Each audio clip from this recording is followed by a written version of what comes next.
Welcome to my design video for my honours project, which I'm calling Alternate Consoles. My initial pitch for my honours project involved making 3D models of various consoles, and to go alongside this I'd make a second version, this time with a similar art style and poly count to how it would be seen if rendered by itself. For example, I'd make a detailed, high-resolution NES and then a voxel-style NES, or I'd make a detailed, high-resolution PlayStation 1 and then a low-poly, low-resolution PlayStation 1. I would also have made a modular museum and create a display in UE4 with some facts about the consoles, talk about why I chose them. In the first Teams meeting, however, my project was changed as I received feedback. I decided to still make models of consoles but go down a slightly different path. Instead of just making the vanilla consoles with the low resolution versions, I'd be making several different consoles in various aesthetics.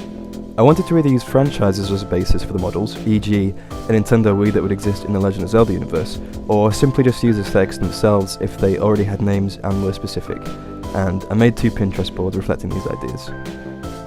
In the end, I decided to go down the route of established aesthetics and art styles, but still use franchises I liked as inspiration. I decided I'd make 6 different models utilising 4 different aesthetics. Number 1 would be a Nintendo Game Boy with a retro-futuristic aesthetic. Retrofuturism is such an interesting concept to me, and I've been fascinated by it since I first played Fallout 3. I decided the Game Boy would be the best fit, as it almost seems the most unrealistic and crazy from the point of view of a kid in the 50s, a gadget you can use to play electronic games that fits in your hands. Number 2 would be a Nintendo Switch with a steampunk aesthetic.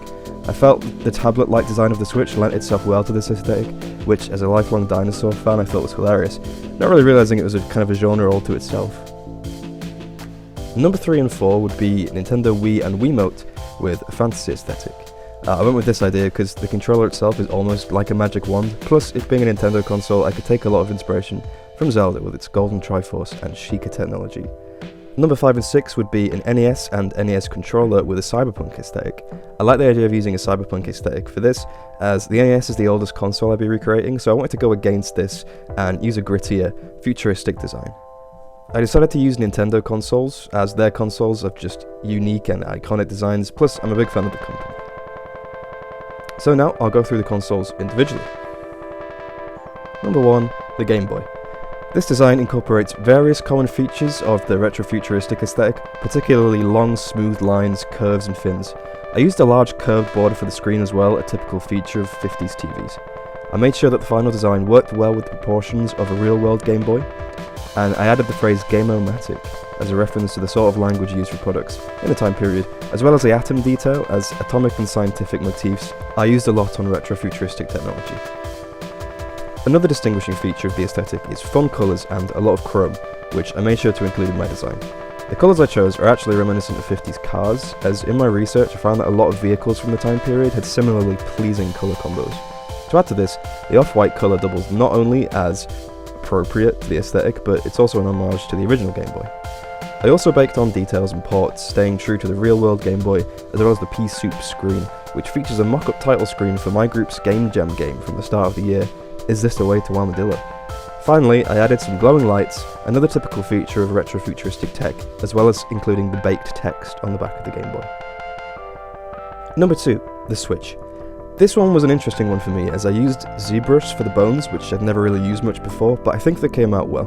The bones aren't anatomically correct, as I tried to find bones that would work well, but opted for a slightly cartoonish design, as I could make sure the proportions were right.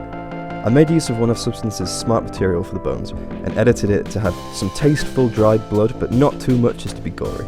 I made sure the console was just grimy enough, and also created a cave painting to represent the screen. If you can't tell, it's a crude representation of Breath of the Wild, trust me on that one. Finally, I added some baked on details, mainly buttons and vents, staying true to the real world Switch, but I made sure they were closer to random rocks and holes, as if jabbed into place by a caveman, as anything too proper and symmetrical for this design just wouldn't have made sense. Number 3 and 4, the Wii and Wiimotes. Initially, my Wii and Wiimotes were going to be in a steampunk design, but I decided against this, as steampunk is so typical when looking up alternate console designs. Instead, I went for a fantasy aesthetic, taking particular inspiration from dwarven and elven weapons and armour from the Elder Scrolls, as well as items from Zelda. Both of them feature the same material, so what I say here goes for both of them. The main metal material is quite a simple royal gold material, but I made sure to get some darker sections painted in for the slightly grimier sections and the engravings.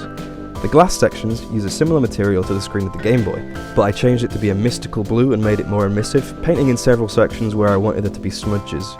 Encased within the glass is my take on a magical energy source, with light or electricity flickering out between the cracks and powering the gems which light up to represent the lights on the real world Wii. My idea for the Wiimote in particular was it should look like a magic wand, as the Wii's motion controller is pretty magical.